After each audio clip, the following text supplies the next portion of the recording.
मैं सुनैना मौर्य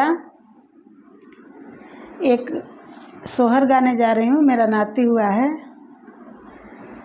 और मैं खुशी में गा रही हूँ। आप पूरा वीडियो ज़रूर देखिएगा, तभी सोहर का आनंद उठा पाएंगे आप लोग।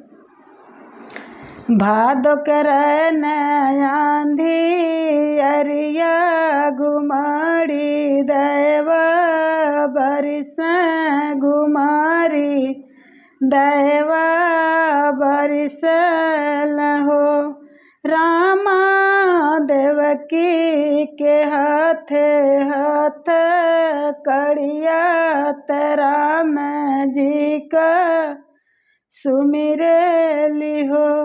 रामा देवकी के हाथे हाथ कड़िया राम जी के सुमिरे लिहो। जब जब जनम बालकवा कंस मारी डरत कंस मारवाई न हो। रामा अब की बेरियाउत तो ललना खिलाइब हो। ललन रामा अब की बेरियाउत ललना खिलाइब हो।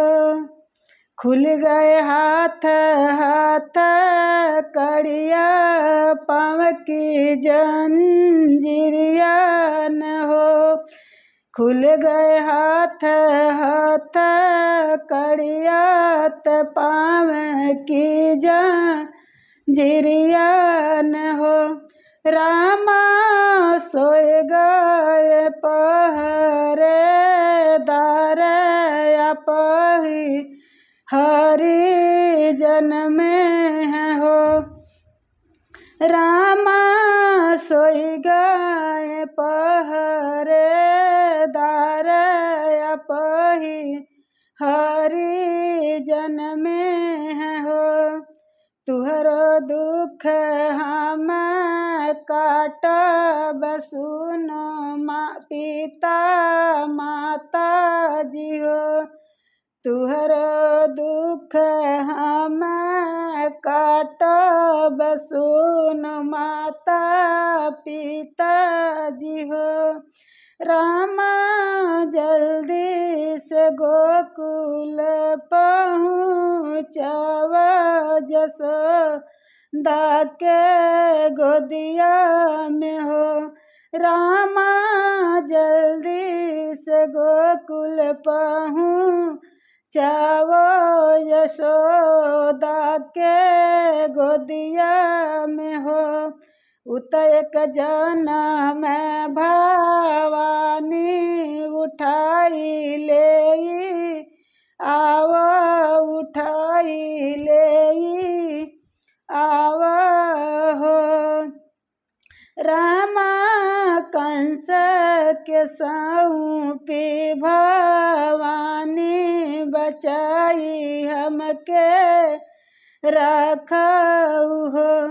रामा कंस के सौंपी भवानी बचाई हमके रखऊ हो। वसुदेव हरि का उठावे गोकुल पहुँचावे गोकुल पहुँचावे हो। रामा कन्या उठाई घर लाए त कंस के सौंपल हो।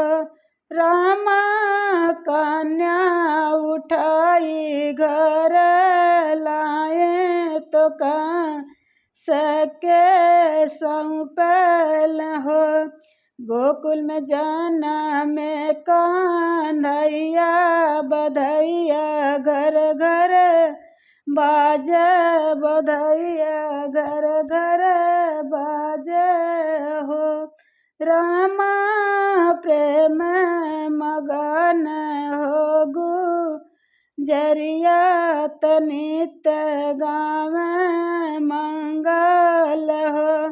रामा नित मगन भई गुजरिया तनित गावे मंगल हो।